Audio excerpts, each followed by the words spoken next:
Buenas noches, mi nombre es Luis Chatén, bienvenidos a Conectados. Amigos, más allá de los desencuentros, más allá de las diferencias de talla, reconozco que me afecta tremendamente cuando Nicolás se molesta. Uber, ministro. Ministro, Uber no es una aplicación para conseguir taxi. Ugbel, con G. Uber, ministro, compañero. Yo estuve viendo las carreras que se van a estudiar en esta universidad y no estoy contento. Nosotros no podemos seguir formando administradores a nivel general. Se agradece la sinceridad, de verdad que sí. ¿Para qué formar administradores, verdad? Si ya arrasaron con el país, o sea, ¿qué carrizo van a administrar? Ah, claro, las cortinas de humo necesitan rendirlas durante el año. Hay que formar ingenieros civiles, ingenieros agrónomos, hay que formar médicos, educadores, ingenieros químicos, ingenieros petroleros, ingenieros en gas, veterinarios. Veterinario. Sí, señor. No sé, veterinario. Se le enredó la lengua, pero esto nos pasa absolutamente a todos, pero no puedo evitarlo. Miren, veterinario suena así como a médicos de los Minions. El médico que atiende al Minion es un veterinario. Que Maduro quiera formar en Venezuela esa cantidad y variedad de profesionales quiere decir que las cosas están tan difíciles en el país que los cubanos no quieren viajar más. ¿Qué va, mi hermano? Yo prefiero quedarme en Cuba, donde consigo un poco más, que no es suficiente, pero es mejor. Bueno, Nicolás la agarró con Ugbel. Oye, Uber, métele la lupa hoy mismo, no lo delegues. Por favor, no delegues esto en un secretario, en un viceministro, hazlo tú mismo. Pero si saben que delego, ¿para qué me llaman? No es juego. A Ugbel Roa lo conocen en el gabinete del gobierno como el delegator. Bien, hay que tener cuidado con Ugbel. Recuerden ustedes que tiene el brazo suelto. Te callas, tú te callas. A partir de ese día, cuando le ceden el derecho de palabra a Ugbel, le amarran el micrófono al dedo con un pabilo. Lo llaman el yoyófono. Ugbel se ha hecho millonario vendiendo sus peroles en Nicaragua y en Bolivia. Pero miren, fíjense cómo Ugbel mira a su jefe, le aguanta todo. Observen la cara del pitcher, ministro Roa. ¿Cuáles son las carreras que le vamos a dar a los muchachos de la Universidad Nacional Experimental de Caracas, que he fundado el día de hoy, 21 de noviembre? Y Ugbel revisándose los bolsillos así, buscando un micrófono. Dios mío, así, segundo pequeñito, dame un micrófono y Los tiempos cambian y con ellos las demandas laborales del mercado. Los tiempos apocalípticos de Maduro demandan especialistas en nuevos oficios como productor de ceros, tan necesarios para portales que reflejen la velocidad con que aumenta el valor del dólar en relación al bolívar. Otra nueva carrera en tiempos de Maduro. Modelo de pasarela talla XXXXXLLLL, requerido con urgencia por los sastres que confeccionan las guayaberas blindadas que lleva Nicolás. Otra novedosa carrera, corrector de sonrisas forzadas. No está fácil sostener la media sonrisa de esas 24 horas al día. Qué bella esa muchacha. Otra nueva carrera en tiempos de Maduro, jardinero. Es una carrera de vieja data que a partir de la captura de los sobrinos presidenciales toma un nuevo auge porque alguien tiene que ocuparse de que no se mueran las plantas en las propiedades durante todos esos años. Bien, cambiando el tema, miren, Hollywood vive tiempos justicieros. No me refiero primero a justicia. No. Los bullies y poderosos del entretenimiento que se valieron de su influencia para cometer abusos sexuales o comportarse indebidamente van cayendo uno tras otro. Es como si le hubieran inyectado el virus chavista a sus carreras. Inhabilitaron sus logros de manera devastadora. Miren, hablemos de los comediantes, por ejemplo, Bill Cosby y Louis C.K., ambos leyendas del stand-up y la televisión, ¿no? Hoy día con sus carreras en rojo, a consecuencia de lamentables episodios de conducta fuera de lugar. Cosby drogó y abusó de más de 60 mujeres. Louis C.K. cometió actos indebidos frente a 5 y supuestamente con su consentimiento. Las consecuencias para ambos, me permito citar a NSYNC, sus carreras le dijeron bye, bye, bye, bye, bye. Uno tiende a pensar que fue a simple vista, pues, como uno puede identificar a un individuo depredador o abusivo. Fíjense ustedes Harvey Weinstein. Miren, este sujeto pedía a gritos que lo descubrieran. Parece villano de la serie de Dick Tracy. El más reciente en la lista, John Lasseter, el director en jefe de Pixar y responsable, entre otras, de Toy Story. No sé si ustedes sienten el trauma en la infancia en este momento. Yo lo siento. Yo siento el trauma en mi infancia. Bueno, resulta que el promotor de películas tan hermosas carga un prontuario de comportamiento indebido del tamaño de la deuda externa de Venezuela. Todo apunta a que la tercera parte de Buscando a Nemo va a llevar por nombre Olviden a Nemo, necesito un abogado. Lasseter pidió un retiro temporal de Pixar justo antes de que The Hollywood Reporter publicara un artículo sobre su caso. Resulta insólito que una persona que utiliza este tipo de camisas tenga un proceder tan reprochable. Sí, señor. Uy, se parece muchísimo a las camisas que utiliza, ¿cómo se llama? Pues se me fue el nombre. El periodista que hacía Buenas Noches. Con Kiko. Roland Carreño. El tipo de camisa de Roland. No estoy diciendo que Roland haga ese tipo de cosas, ¿no? Por amor de Dios. Pero es el mismo tipo de camisa, lo sé. El hecho es que Hollywood atraviesa una purga de locos y abusivos. Y qué bien que así sea. Amigos, Conectados se genera desde las instalaciones de Nox Studios en la ciudad de Miami y es una producción de Ángela Furió. Bien, mis invitados de hoy, viernes. Ella es una joven actriz que está participando en una obra de teatro que está por estrenarse. Se llama Valeria Venturini. Viene también el director de la misma obra. Se llama Fuera de la Ley. Esta presentación. Amado Dehesa, bienvenidos los dos, ¿cómo están? Gracias. Y el músico maraquero, genial y fantástico, Manuel Rangel. ¿Cómo está, Manuel? Encantadísimo. Bienvenidos los tres. Gracias Encantado. gracias por la invitación. Bueno, vamos a empezar con Valeria. ¿Cómo estás, Valeria? Bien, bueno, mira, primero te quería decir que formaste una parte muy importante de mi infancia porque crecí contigo escuchándote en la radio todas las mañanas antes de ir al colegio. Muchas gracias, muchas gracias. Déjame decirte que no soy tan mayor como estás tratando de marcar en este momento, pero estoy casi llegando ahí. ¿Tú escuchabas, a ver, cuál de los programas? De nuevo en la mañana. De nuevo en la mañana. Por la Mega. Por la Mega. Y escuchabas parte del programa nada más, ¿verdad? Porque el trayecto Sí, al colegio. y me dejaban. Y te dejaban. Me dejaban y después lo oía por YouTube o... Claro, te dejaban escucharlo. Claro. Sí, porque te voy a explicar una cosa. César Miguel Rondón, que maneja una secta, maneja su audiencia como una secta. Y los amenaza, es una mafia en realidad. O sea, el que cambiaba a escuchar el programa que realmente mandaba en las mañanas, él lo mandaba a eliminar. ¿Y cómo lo eliminaba? Le quitaban el pasaporte, más nunca. Esa persona legalmente ya no existía más. Te odio, César Miguel. Cuéntame un poco de la obra que estás haciendo. Bueno, Fuera de la Ley es un monólogo y básicamente habla de la vida de Aurora, que es mi personaje, y cómo cambia su familia y el país donde ella vive, que es un país ficticio, que se llama la República Federal del Caribe, cuando escogen a un nuevo presidente. Y bueno.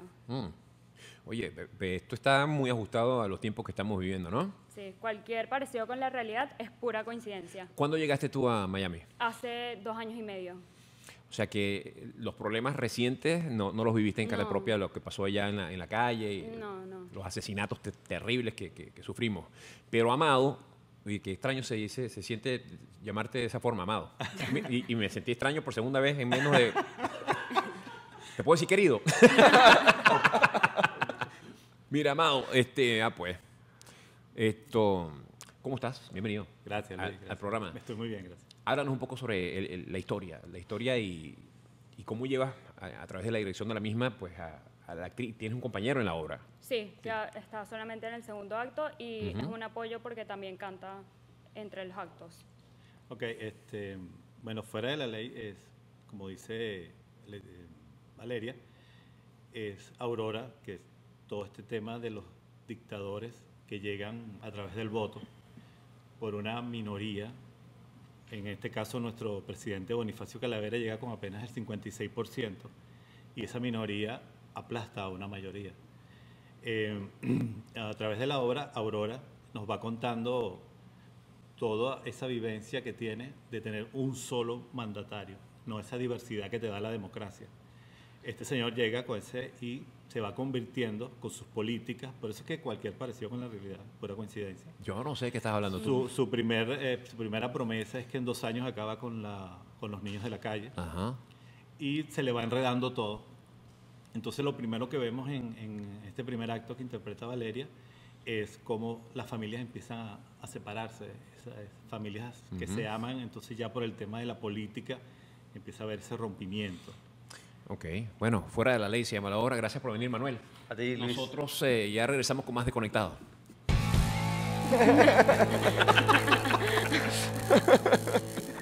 ¿En serio? En junio de 2016 me fui de Venezuela. alejarme físicamente de mi país en plena instauración de la dictadura de Nicolás Maduro no fue una decisión fácil. Llegué a Miami junto a mi esposa, nuestros hijos, Ximena Victoria, Luis Ignacio y un polizón que viajó cómodo en la barriga de su mamá, Sebastián. Al mes comencé a producir un programa de televisión. Primero, vivimos en un apartamento prestado, vimos decenas de casas antes de mudarnos, sacamos licencias de conducir, como buen padre, pues ahora manejo una van. En septiembre nació Sebastián, nos mudamos a una casa. En diciembre trajimos a Tecla. En febrero de 2017 puse una pausa a mi carrera en radio. Viajé incansablemente por el mundo hasta julio, cuando presenté la última función del show Todo Gira, y paré. La incertidumbre tocó a mi puerta. ¿Qué sigue? ¿Cómo reenfoco mi espacio de cerca y lejos? Tocó reiniciar mi sistema, descargar lo viejo y volver a cargarlo todo. Nuevamente.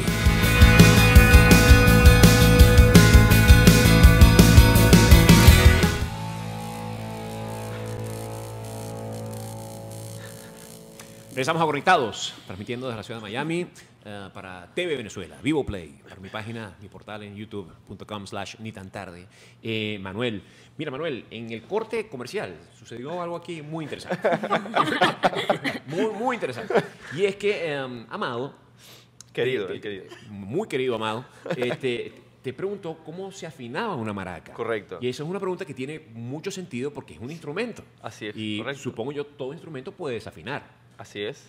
¿Cómo se afina una maraca? Fíjate, en broma le digo que la maraca se afina así, Ajá. pero en este caso porque esta maraca es de palo atravesado y la tapara está en constante movimiento sobre su propio eje, ¿no? Pero realmente los instrumentos de percusión no se afinan porque son instrumentos percutivos. Los instrumentos de percusión que sí se pueden afinar son los llamados membranófonos, que tienen una membrana, digamos cuero o alguna membrana Con que la tensión. tiembla. Con la tensión, por ejemplo, la batería que tiene membranas, son sintéticas, se afinan. Los tímpanis, por ejemplo, que son de la orquesta, que son unas membranas mucho más grandes, también se afinan. Ajá. Pero en este caso la maraca no es de membrana, sino es percutida por un fruto, en este caso llamado tapara, que no se afina, pero cambia su timbre dependiendo del tamaño de la tapara, del grosor de la tapara Ajá. y de las semillas O sea, también. hay distintas dimensiones de la tapara Totalmente. para que tenga una sonoridad Una sonoridad distinta. totalmente distinta. De hecho, hace muchos años, tradicionalmente, en la maraca había una hembra y un macho. Ajá. El macho era el más grave, quien marcaba, y la hembra era la más aguda, que era la que floreaba. Entonces, había esa diferencia. Yo sé lo que tú estás haciendo. Tú estás provocando que yo haga una estupidez y no lo voy a decir. O sea, estás tratando de llevarme por ese camino, casi lo logras. Muy bien. O sea, de hecho tengo un montón de boberías en mi cabeza, pero no las voy a compartir. No lo voy a hacer. Mira. Ahora, ¿cómo traduces tapara al inglés, por ejemplo? No, tapara. Tapara, Eso es, tapara. tapara es un fruto, ¿no? Es un fruto de un árbol. Digamos, lo pudiese llamar también calabaza, ¿no? Ok. Pero realmente no tiene una traducción. Las semillas, bueno, seeds, pero los nombres de las semillas, por ejemplo, ¿cómo traduces tú espuma de sapo? Claro. Que es una semilla que se llama así.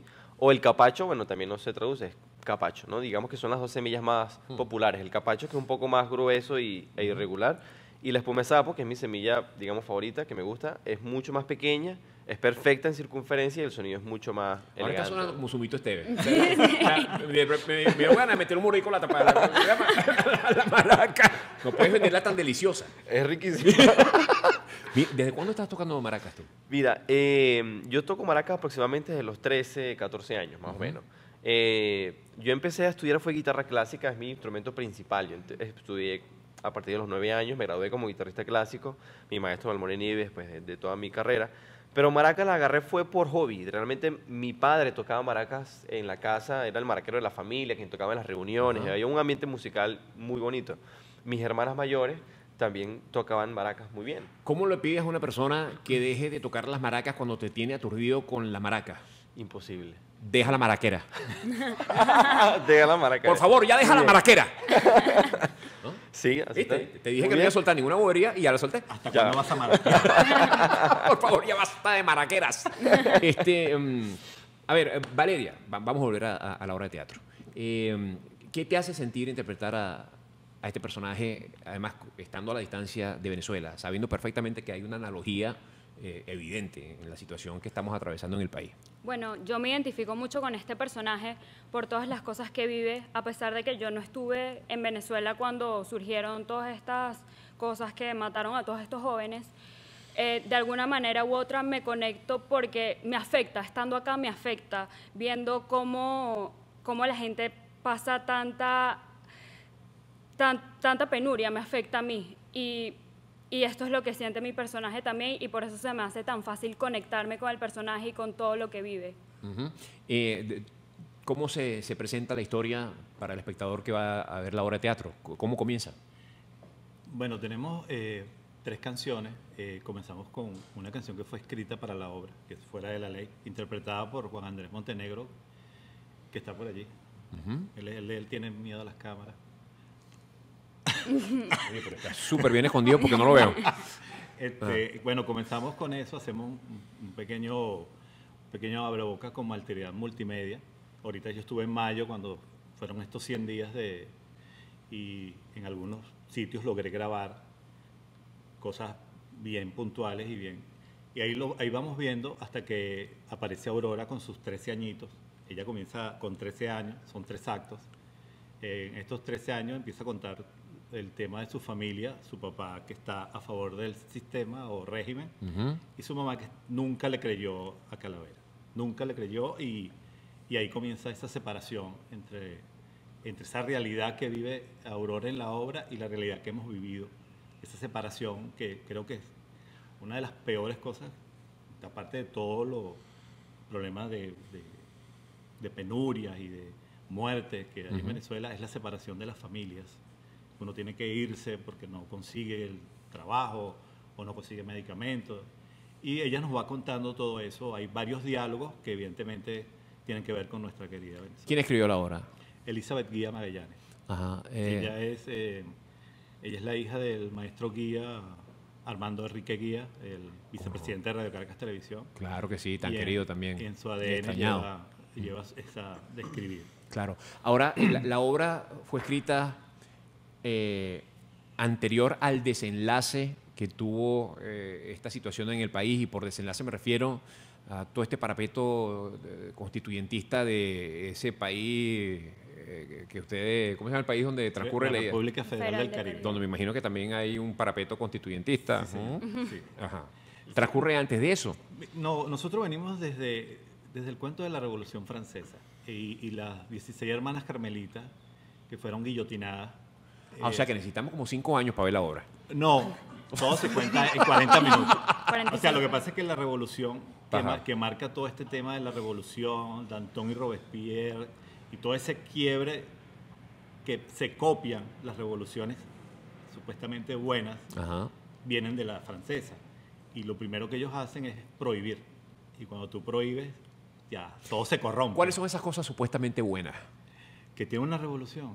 Que dan origen a las revoluciones. Del pueblo para el pueblo, de la igualdad en las escuelas. Justicia, reclamo de justicia, ¿no? Justicia, la ley para todos por igual. Si yo voy preso, el otro también va preso, el dinero es para todos. Lo que reclama el personaje que interpreta Valeria, ¿cómo se llama tu personaje, Valeria? Aurora Urbaneja. Aurora. Es en sí una revolución. Ella está reclamando una revolución. Ella es nuestra Aurora dentro de esa Venezuela. Bien. Bueno, no sé si ustedes están entendiendo el doble sentido, porque yo no. Ya regresamos, seguimos conectados.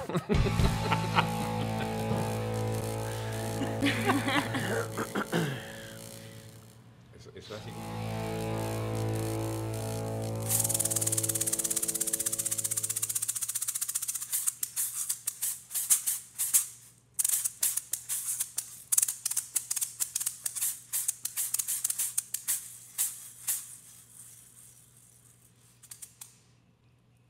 ¿Quién soy? ¿De dónde vengo? ¿A dónde voy? Continuamos conectados. Es hipnótico el sonido de la maraca sola. Totalmente. Hipnótico. Sí. ¿Nunca has tenido un pleito con una cobra?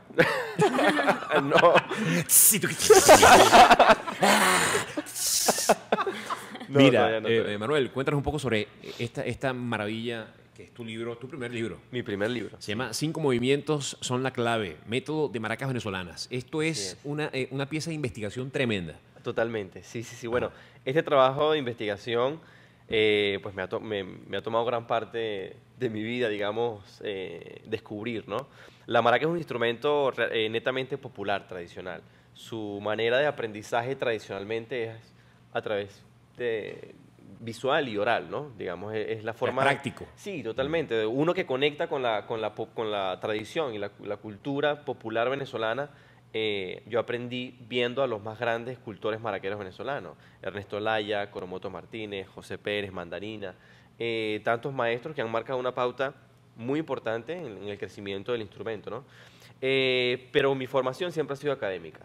Cuando me topo con las maracas, un instrumento popular que en su momento para mí tenía tantas preguntas y pocas respuestas técnicas, recuerdo que empecé a tratar de cifrar para mí, para entender mejor, los ritmos tradicionales venezolanos, cómo llegar, digamos, a esas distintas combinaciones o extensión del discurso del instrumento, ¿no? Y sin querer, digamos, tomé el lenguaje tradicional del instrumento, el lenguaje que siempre ha existido, no es un lenguaje que yo haya inventado, es un lenguaje que ha estado en manos de todos los maraqueros de Venezuela y parte de Colombia, que Colombia comparte, digamos, esa cultura con Venezuela. Pero luego me di cuenta que esa metodología sistematizada que había organizado para yo poder entender mejor el significado del lenguaje del instrumento, me di cuenta que funcionaba muy bien a la hora de enseñarlo en los momentos que daba clases o algunos talleres. Luego hubo un momento en mi vida que conocí una obra para maraca y orquesta que se llama Pataruco. Es una obra que se creó hace 18 años y nunca antes se había estrenado en Venezuela. Se había tocado en Brasil, en Europa, en Estados Unidos, en Latinoamérica, en un montón de ciudades y países, que era muy famosa. Me topo con esa obra. El compositor es un gran venezolano que actualmente es el director del área de composición de la Universidad de Michigan, es PhD en composición.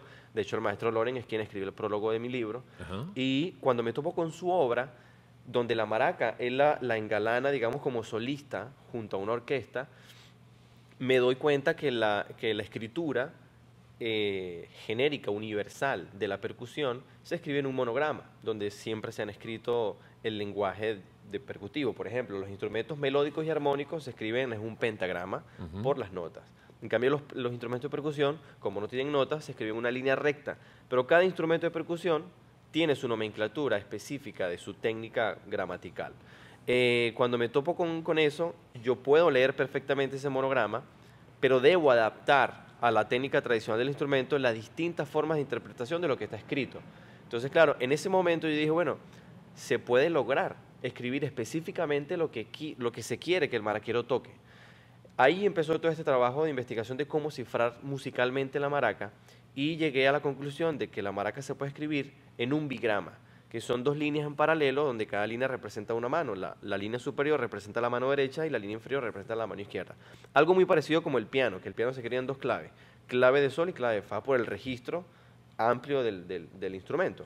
En este caso, en estas dos líneas que escribo la maraca, toda figura rítmica tiene una parte del cuerpo de la nota que se llama plica, digamos que es un palito. Ese palito cuando apunta para arriba, el golpe es arriba, y cuando apunta abajo, el golpe es abajo. Digamos, la forma de cifrarlo en la escritura. De esta manera se logra escribir musicalmente y gramaticalmente para la maraca los ritmos tradicionales venezolanos, como el joropo oriental, el joropo tuyero, el merengue, el onda nueva, y de esta manera se permite exponer la tradición del instrumento y la técnica del instrumento a un contexto académico, sobre todo para los músicos extranjeros que se interesan mucho por nuestra cultura venezolana y que tienen la tradición de estudiar los instrumentos a través de metodología, y con este libro pueden conectar con la tradición del instrumento de manera técnica y académica. Ok, Valeria y Amado, yo les pido disculpas. Lamento tanto que Manuel haya consumido el resto del programa. Ups, perdón. No, está bien, un tutorial está bien, Me perdí en la parte de la sustancia. O sea, yo me quedé en la parte de la línea sí. Mira, ¿tienen alguna pregunta que hacerle ustedes a Manuel? Qué pena. Claro. ¿O entendieron perfectamente todo? Sí, Yo entendí. ¿Sí tocas maracas en las gaitas? En las gaitas, claro. ¿Por qué tiene que ser tan enrollado, Manuel? Mira, pero entonces esto es revolucionario. O sea, esto es algo que realmente queda para la historia. Totalmente. La idea es que esto sea un material histórico y académico que Ajá. permita a las nuevas generaciones, pues, conectar, digamos, con la O sea, tradición. tú estás fregando elegantemente a toda la gente que sabe tocar en su derecho a hacerlo la maraca, porque ahora van a tener que aprender a leer partitura, papá. Yeah. Mira, pero fantástico. ¿Y vas en gira? Cierto, ahorita estoy arrancando una gira por Europa donde voy a presentar el libro en el Palacio de las Naciones Unidas en Ginebra. Voy a hacer un taller y una exposición del libro que está tanto en español como en inglés. Voy a presentar el libro también en la Universidad de Barcelona, es el SMUC, que es la Escuela de Música Superior de Cataluña. Ajá. Y luego voy a estar en enero en la Universidad de Michigan presentando también el libro maravilla, oye, donde pero- está el maestro Ricardo Loren. ¿Qué categoría? Bueno, con el favor de Muy Dios, pues bien, la idea es... muy bien, muy ir merecido, expandiendo. Manuel. Gracias. Además que tu carrera es Gracias, muchas impactante. gracias. Ahora, fíjate, por ejemplo, ¿cómo te sientes tú, Valeria? La historia que cuenta la obra de teatro, Fuera de la Ley, habla de una Venezuela complicada, que está atravesando tiempos turbulentos. Y está esta otra Venezuela, que es una Venezuela que no solamente es talentosa, es una Venezuela que rompe paradigmas y que además deja cosas valiosísimas para la humanidad, porque esto es un documento muy valioso para la humanidad. Mientras están escuchando a Manuel, ¿qué contraste en sentimiento tienen para con la historia que es necesaria contar más frente a la otra historia que es maravillosa y está ahí, sigue estando ahí? A mí me gustaría, o sea, eso me hace sentir triste porque obviamente lo que se vive ahorita en Venezuela, los profesionales todos se están yendo y vemos todo este talento que está afuera.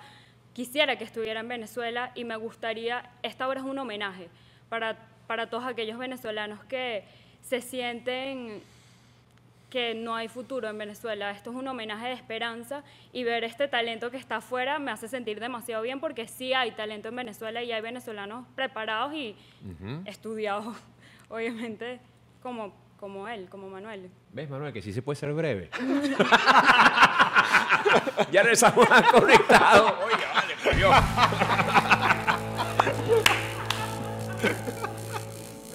Ay, qué pena, chaval. Y tú tranquilo, a ti. Regresamos a Conectados. Hoy estamos conversando con Valeria Venturini, Amado Dehesa y Manuel Rangel, venezolanos que nos hacen sentir pues tremendamente orgullosos de esa hermosa nación a la cual pertenecemos, que es Venezuela. Amado, cuéntanos un poco sobre tus orígenes profesionales. Tú me estabas hablando de un episodio con Reni. Sí, bueno, yo empecé siendo muy niño, igual que Valeria.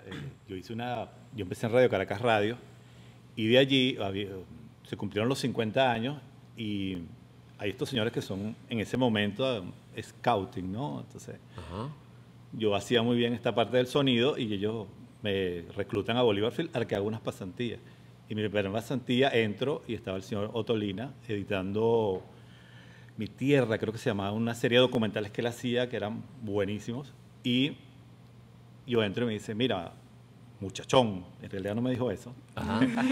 hazme el favor y haces esto. Y yo, primero estoy viendo a Reni, el que veía al mediodía, luego los sábados con Miriam Makiba y todo aquel gentío espectacular en mi casa. Y yo pensaba, mamá, tengo frente a Reni Otolina y me está mandando a hacer algo que no sé qué me está mandando a hacer. Pero siempre los chicos ahí de Bolívar, Amado, que edites esto. Entonces fue buscarle unos efectos de caballo. Ya yo tenía más o menos, pero era así, porque él se te paraba al lado así. Y ahí comienza mi carrera Ajá. en la cinematografía venezolana, haciendo sonido. Con Román Chalbó hicimos Ratón en Ferretería hace unos cuantos kilos atrás. Y después César Bolívar, Iván Feo, hasta que en una película de Mauricio Wallenstein, con María Conchita Alonso y Daniel Alvarado, había una escena espectacular. Y yo veía mucho movimiento, muchas cámaras, mucha grúa. Y yo pregunté, ¿y los actores? ¿Quién les habla? Yo desde el sonido, ¿no? Entonces, la script me dice el director, pero es que no veo que le habla. Pero tú tranquilo, tú haz tu sonido. Sí, pero es que yo siento que ella se va a desnudar y eso no está en el guión.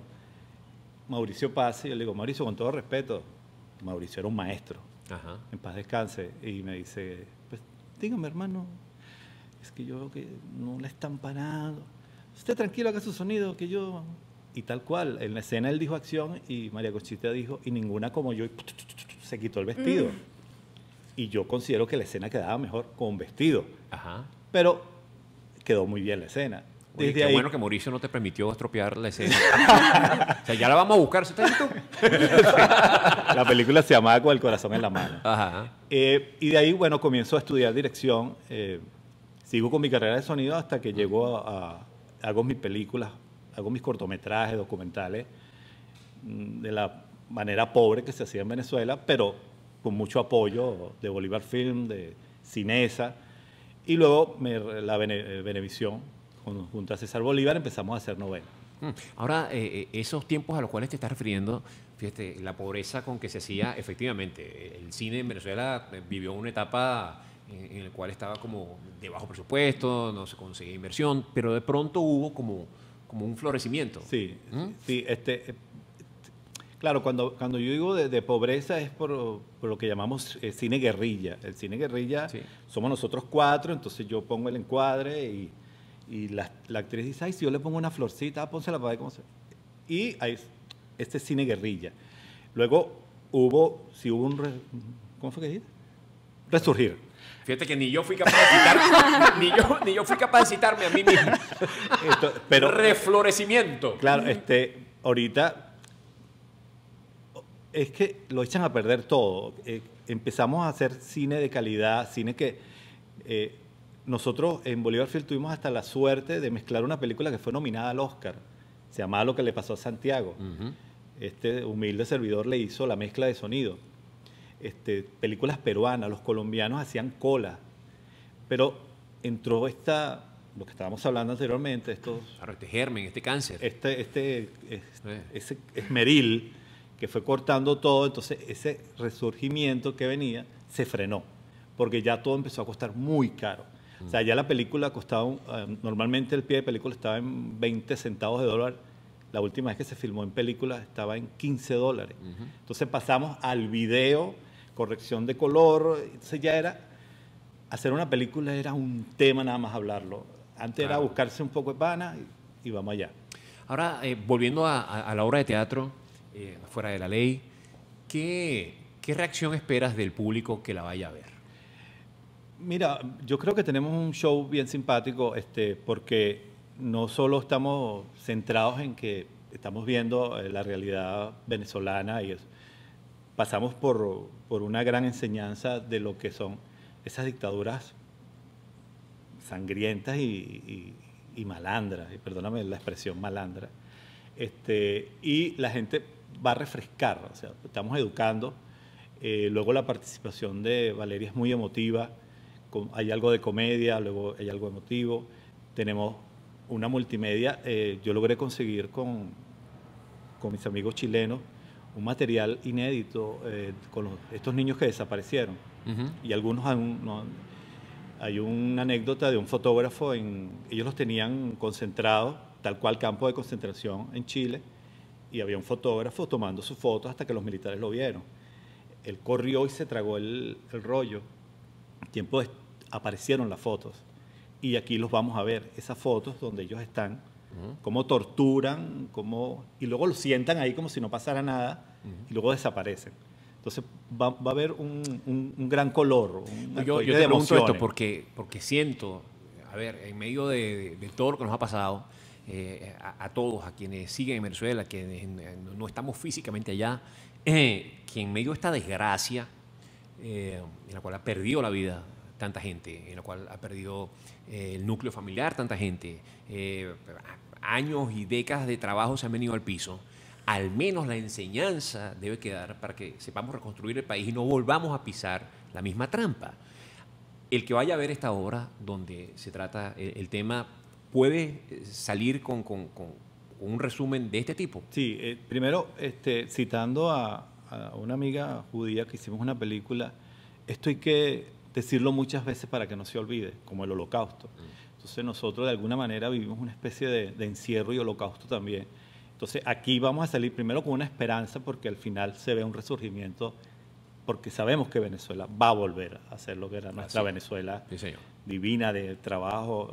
Bueno, yo era uno que decía, no, estoy full, y no tenía nada que hacer. O sea, había tanto trabajo que quería descansar. Pero yo creo que con esta obra la gente va a salir ilusionada y vamos más allá de ver solamente un espectáculo, vamos a tener una esperanza de que esto va a cambiar. Ok, fíjate. Me faltó un minuto. No, permíteme. Creo, dame un segundo. Dame un segundo. Tienen que aprender de mí. Ya. Ahora ya estamos padres contigo, Manuel. Al regreso seguimos hablando contigo. Al regreso. Bien. Puedo aguantar tranquilito. Ok, Valeria.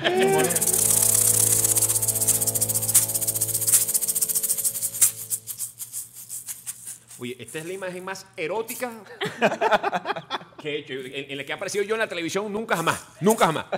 Mira, regresamos a Conectados. Manuel, te pregunto, a ver, ¿las maracas aplican como instrumento a cualquier ritmo, a cualquier género? Absolutamente, sí.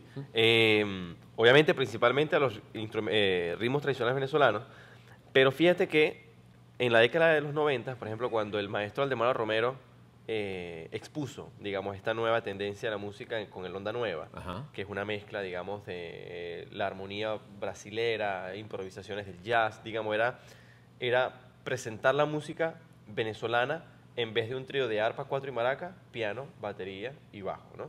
Era ese formato en el que el maestro exponía la música venezolana.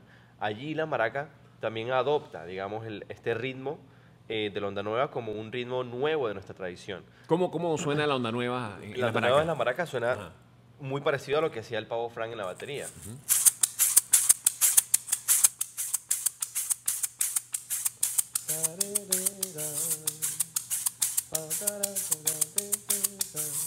Digamos, una forma de acompañamiento. Hay muchas formas, ¿no? Madre, pero, por es que es ejemplo, complicado, ¿ah? sí, pero por ejemplo, la música flamenca, que es muy, digamos, es gran parte de la influencia de nuestra cultura venezolana.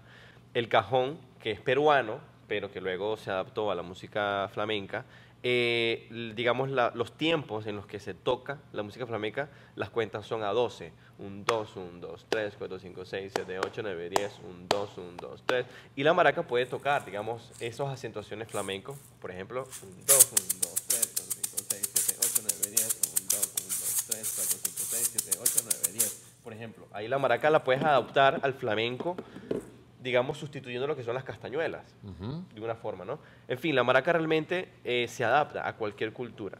A la música, por ejemplo, en el Brasil está el birimbao, que también tiene una cesta que se llama el cachixí, que se toca junto con el birimbao, y esos ritmos también se pueden adaptar a la maraca. Ahora, tú me contabas que, de nuevo les muestro el libro, porque ¿dónde está el libro? Para la gente que está interesada. El libro está en mi adquirirlo. página web en www.manuelmaracas.com.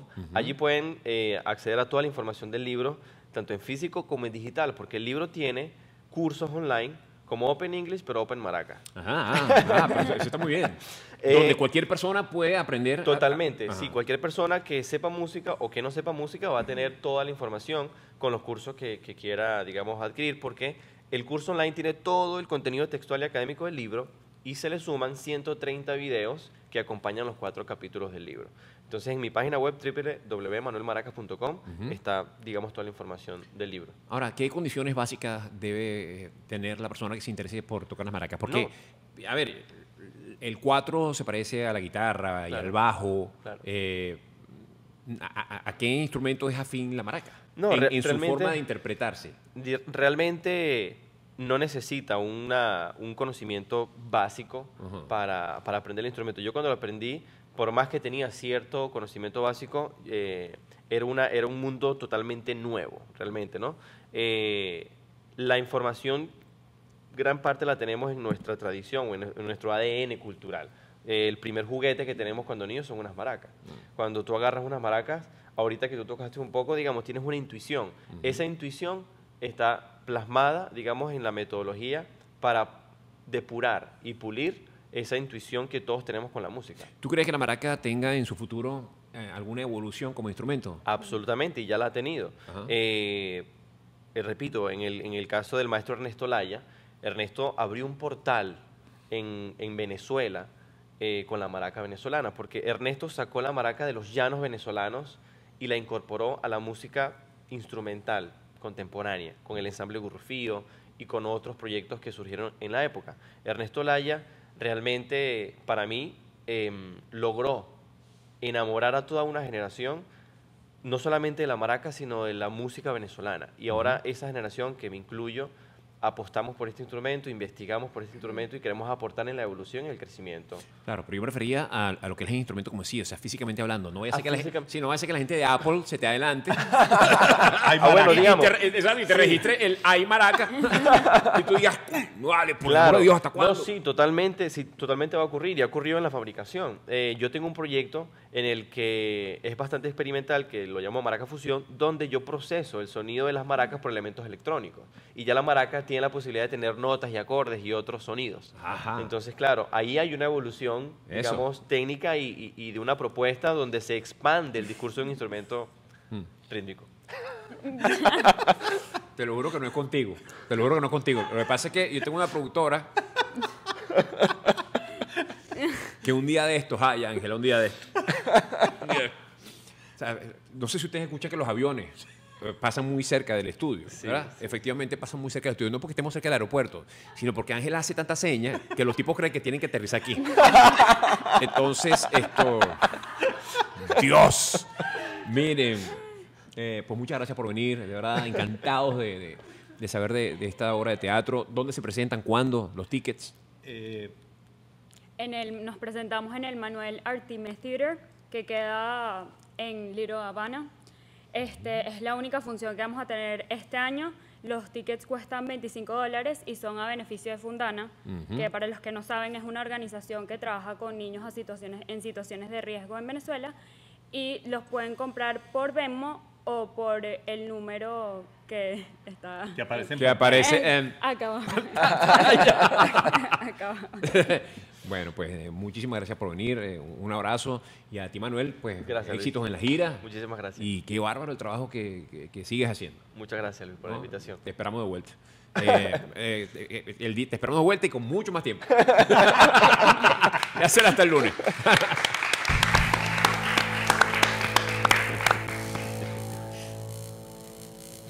Gracias. No, buenísimo. Cuéntame.